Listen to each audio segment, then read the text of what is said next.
Good morning विद्यार्थियों, अवनी राज science education channel पर आपका स्वागत है। विद्यार्थियों, हम रीट परीक्षा को लेकर तैयारी कर रहे हैं। एनसीईआरटी आधारित जितने भी टॉपिक्स है वो हम क्लियर कर रहे हैं।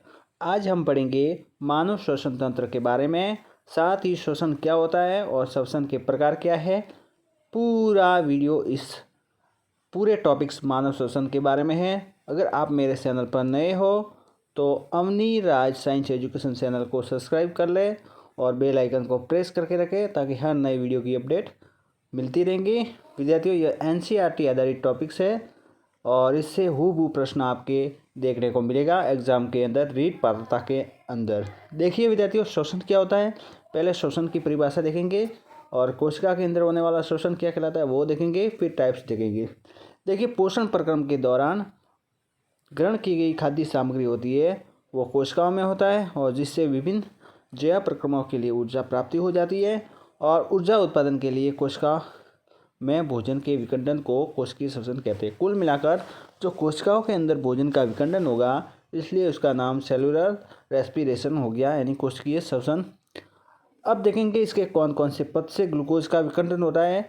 जो कार्बनिक पदार्थ ग्लूकोज है इसका विखंडन किस प्रकार होता है, तो देखिए ये ग्लूकोज का फार्मूला है C6H12O6 यानी 6 कार्बन, और यह कोशिका द्रव्य के अंदर होता है।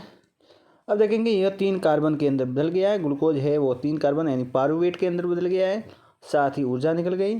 अब 3 प्रकार से श्वसन को अपन को देखना है। कितने प्रकार से? 3 प्रकार से।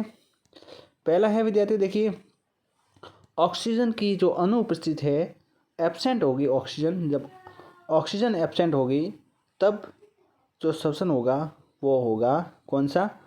अवायवीय श्वसन होगा। कौन सा श्वसन होगा? अवायवीय होगा। और इसमें देखिए एथेनॉल बनेगा, साथ ही कार्बन डाइऑक्साइड और ऊर्जा और ईस्ट किण्वन द्वारा ये प्रक्रिया होती है। और ऑक्सीजन के अभाव में जैसे लैक्टिक अम्ल और ऊर्जा बनेगा और पेशियों के अंदर यह बनेगा। और ऑक्सीजन की उपस्थिति में वायवीय श्वसन होगा और इसके अंदर क्या निकलेगा? कार्बन डाइऑक्साइड, साथ में जल, ऊर्जा प्लस माइटोकॉन्ड्रियम के अंदर यह अभिक्रिया पूरी होगी। ठीक है विद्यार्थियों, अब देखेंगे श्वसन के टाइप कौन कौन से टाइप हैं। बहुत ही इंपॉर्टेंट है, पिछली बार परीक्षा में सवाल बन गया था। देखिए 2 प्रकार के श्वसन हैं, ऑक्सीय श्वसन और अवायवीय श्वसन, यानी एरोबिक और अनएरोबिक, वायवीय श्वसन और अवायवीय श्वसन। कुल मिलाकर आपको शब्द से ही मालूम पड़ रहा होगा, यानी वायवीय का मतलब वायु की उपस्थिति यानी ऑक्सीजन की उपस्थिति में होगा और अवायवीय मतलब ऑक्सीजन की अनुपस्थिति में होगा। ग्लूकोज का पूर्ण अपचयन होता है और कार्बन डाइऑक्साइड, पानी और ऊर्जा मुक्त होती है, यानी पूर्ण ऑक्सीकरण होगा। लेकिन यहाँ पर ग्लूकोज का पूर्ण अपचयन नहीं हो जाता है, पूर्ण ऑक्सीकरण नहीं होता है, जिसमें एथेनॉल, लैक्टिक अम्ल और कार्बन डाइऑक्साइड साथ में ऊर्जा थोड़ी बहुत मुक्त होती है। नेक्स्ट डिफरेंट देखेंगे, यह कोशिका द्रव्य और माइटोकॉन्ड्रिया में होता है, जबकि यह केवल कोशिका द्रव्य के अंदर होता है। जो अश्वसन है वो अवायवीय श्वसन वो केवल और किसमें होता है? सेल मैटर यानी कोशिका द्रव्य के अंदर, और अधिक ऊर्जा उत्पन्न होती है, यानी कुल मिला के 36 ATP, और यहाँ पे कम ऊर्जा यानी 2 ATP जो ग्लाइकोलिस बनता है शर्करा उसके अंदर, और ईस्ट इसका उदाहरण है और ये है मानव इसका उदाहरण। फिर देखेंगे मानव श्वसन तंत्र, इसके अंग कौन कौन से हैं। विद्यार्थियों, मैंने नोट्स के रूप में आपको उपलब्ध करवा रहा हूँ ताकि पढ़ने में आसानी रहेगी। देखिए विद्यार्थियों, जो श्वसन होता है वो नासा द्वार से यानी नाक से शुरू हो जाता है, फिर ग्रसनी से जो कंठ को बोलते हैं लैरिंग्स। क्या बोलते हैं? लैरिंग्स बोलते हैं विद्यार्थियों। कंठ को लैरिंग्स बोलते हैं क्योंकि इससे आवाज़ निकलती है। साथ ही यहाँ पे नीचे श्वास नली, कौन सी नली? श्वास नली से श्वसनी, और श्वसनी से होता हुआ श्वसनिका, और श्वसनिका से फिर फेफड़ों के अंदर वायु आती है। साथ ही फेफड़ों से कूपिका कोश और रुधिर के अंदर वायु पहुंचती है। तो ये एक प्रकार का मार्ग था। देखेंगे अब इसका डायग्राम क्या है श्वसन तंत्र का। देखिए विद्यार्थी, यहाँ से ये नौशाद्वार नाक, फिर ये मुख, इसे मुख हुआ कहते हैं। मुख से नीचे थोड़ा आगे जाने पर ग्रसनी आएगी, फिर ये कंठ जिसे लैरिंग्स कहते हैं, और कंठ से नीचे होगी श्वास नली, फिर ये श्वास नली के पास ही उपास्थि वलय होते हैं जिसे एपिग्लोटिस कहते हैं।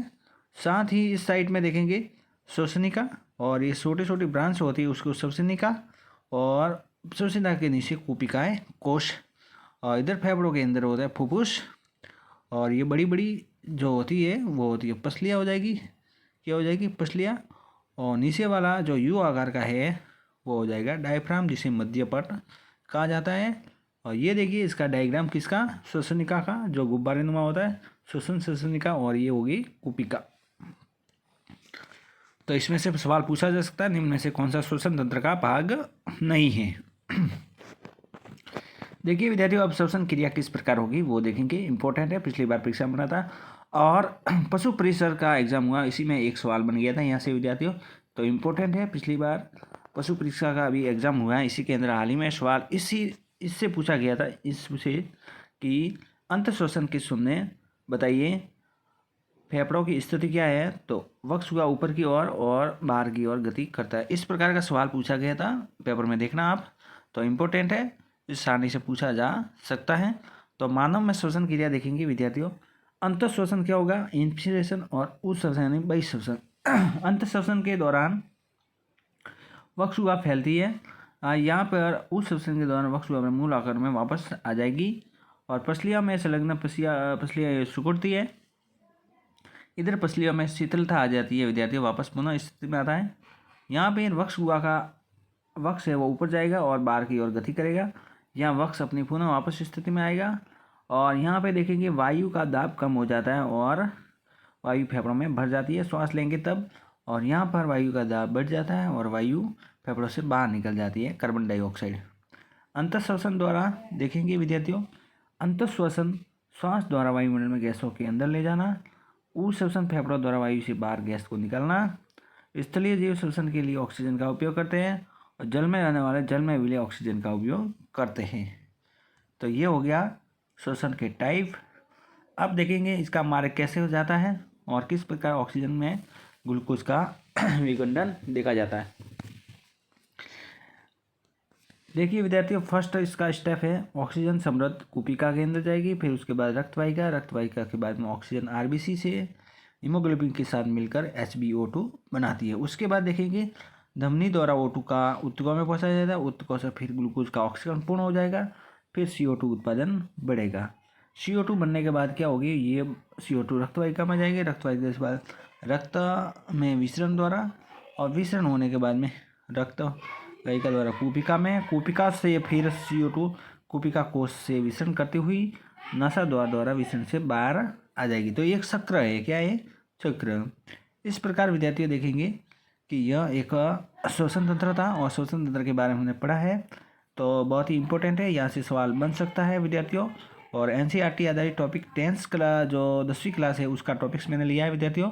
अगर आप मेरे चैनल पर नए हो तो अवनी राज साइंस एजुकेशन को सब्सक्राइब करके रखें और अपने मित्रों को इसके बारे में बताएं और चैनल को शेयर करते रहें ताकि अपने अन्य मित्रों को भी लाभ मिल सके। जय हिंद, जय भारत।